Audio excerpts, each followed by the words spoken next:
Yan, hello guys, good day. May liliktis tayong Kia Picanto 2004 model. Ayan, nalagyan na namin to ng pressure, nababa talaga. Baba natin ang evaporator mga guys. Yan, paano baklasin ang kanyang head unit mga guys. Pan mo lang, sipatin mo lang, paikot. So, yan o. And then, may sakit yan. Yan, nagalaw pa lang, tanggal na. Yan o. Ito, i-press lang to, hindi mabutin. Ayun, lutong na. Oh, lutong na ang plastic.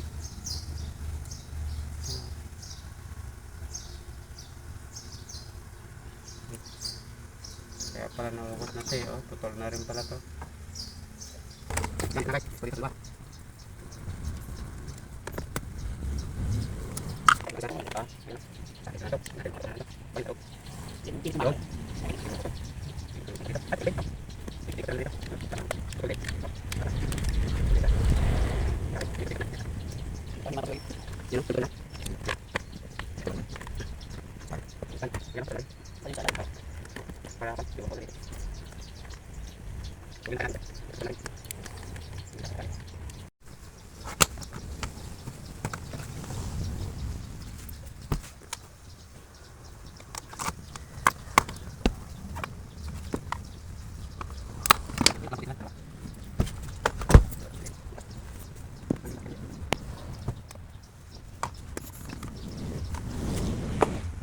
Sa dalawa, tatlo, apat, lima, anim.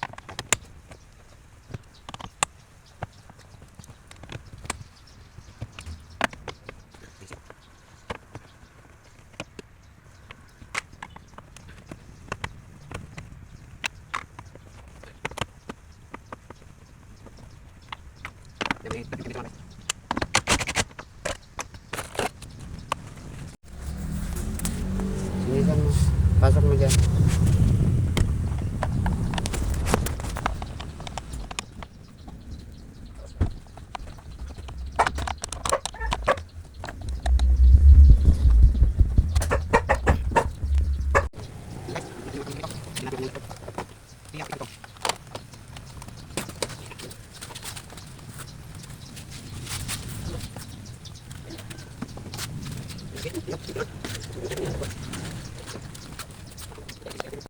Okay.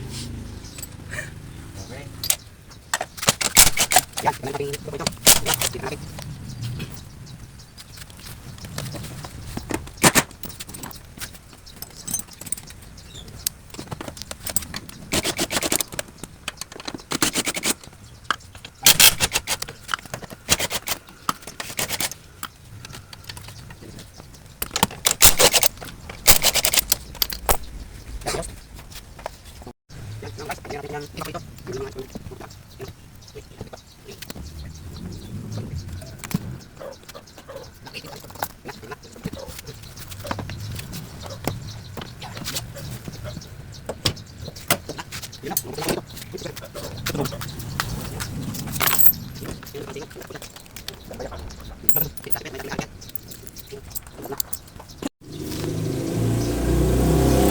Yan, ito na guys, evaporator natin. Tanggal na natin yung mga screw nito. Yan. Tapos nahiwalayan na natin yan. Pupunutin na natin. Yan o. Suspense na to. Ayun. Grabe. Sigurado dito ang leak nyan. Kasi mayroong may bakas ng oil dito. Ay, lipas natin. Ayun. Yan. Tawasin lang yung evaporator mga guys. Tapos, lipas natin. Lipas ng tawa. Hindi, bawag. Yun. Ayan na o. Tutok na. Yun, confirm na mga guys ang ating diagnose. Yan, ito na mga guys. Nabalik na natin ang dashboard ng Picanto. Ayan. Bale, magba-vacuum na lang tayo at magkakarga ng preyon. Vacuum na tayo. Ayan. Ito yung vacuum natin.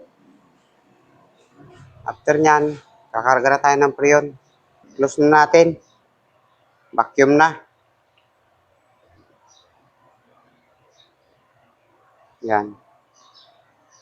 Ito guys, oh. Negative 30 na. Mag-vacuum test muna tayo. Titignan natin kung bababa. Yan. Kapag karga na tayo ng preyon.